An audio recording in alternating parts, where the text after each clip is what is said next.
know? And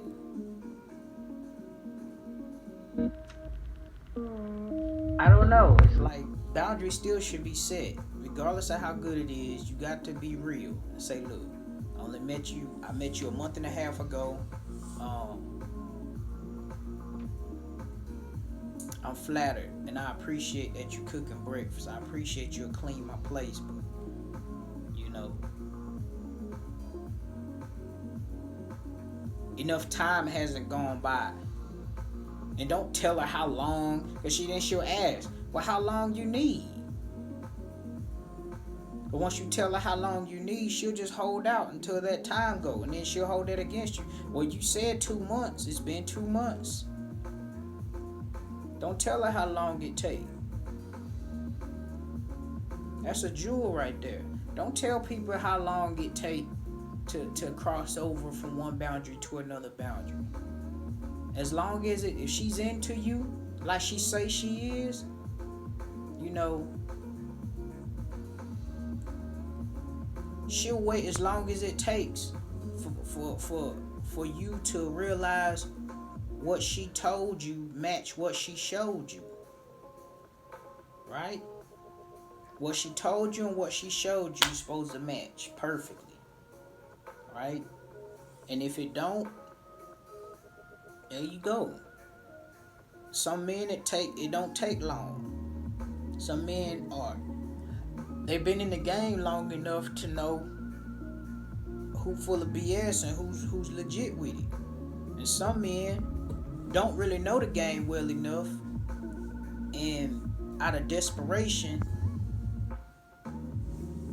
they'll go ahead and jump out the window and give a woman too much access to their life without even really knowing what her real intentions are, or without even letting her not giving enough time for her to show him what her true intentions really are. You know, she'll throw the bait out there, cook breakfast,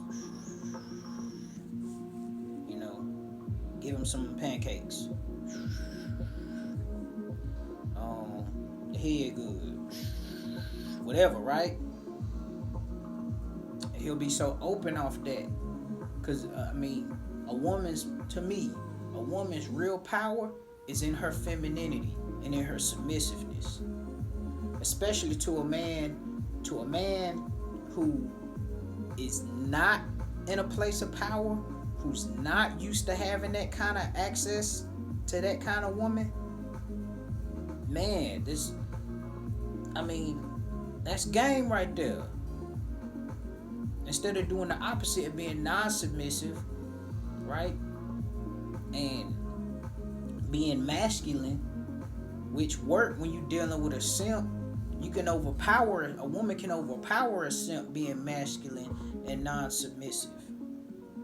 He becomes the feminine submissive one. She becomes the masculine dominant one. And some women, that's how they get what they want. That's how they become the leader in the relationship, the decision maker. That don't work when you're dealing with a real one. He won't even entertain her. So I tell women all the time, you want to be successful in a relationship, lead with your femininity and your submission. Right? We ain't even talking about your beauty, because high level men get beautiful women who are also submissive and feminine and all of that. Average men who get an average woman who's also submissive and feminine and, you know, treat them right, treat them good on a consistent basis, they winning for real. You know, men use access to resources, money, nice place to stay, nice car to drive, you know, access to shop and all of this stuff. They use that as a bargaining chip in a relationship in today's society. Same way women use submissiveness, cooperativeness, femininity. You know, they use that as a bargaining chip.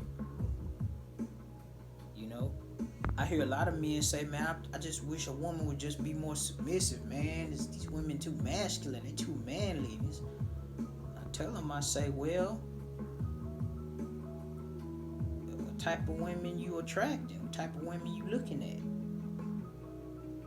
It's women who will avoid a bad chick, a 8, 9, or a 10.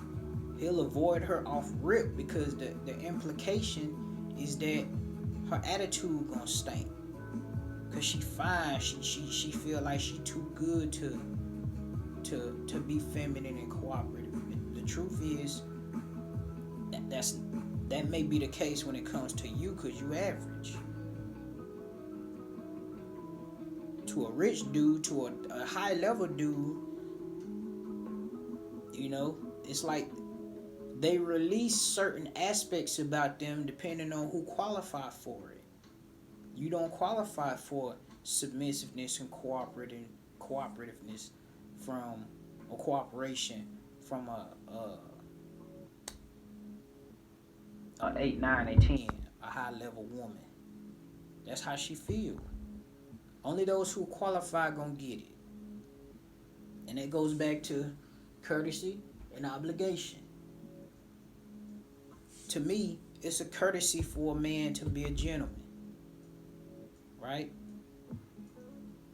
He don't owe it to you.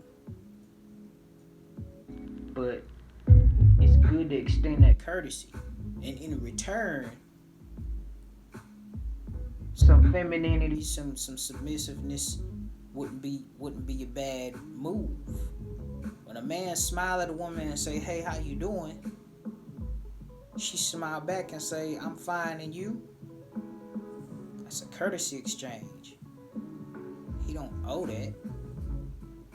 And she don't owe that. I used to get mad, y'all. When I could go to the gas station, put my gas, and I see a woman coming. You know, she coming in the store, I'm leaving. I hold the door, so a lot of times gas station doors is heavy. I hold the door so she can go through, and she'll just turn her nose up. And I walk off like, man, I should have let the door slam in her face. Man, forget that shit, right? And I had to realize that I had to wake up and realize what I did for her wasn't an obligation. I didn't owe that to her.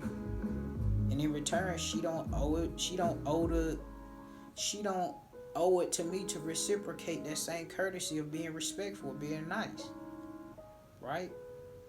But even though I'm doing that as a courtesy, it's a courtesy. She didn't ask me for that.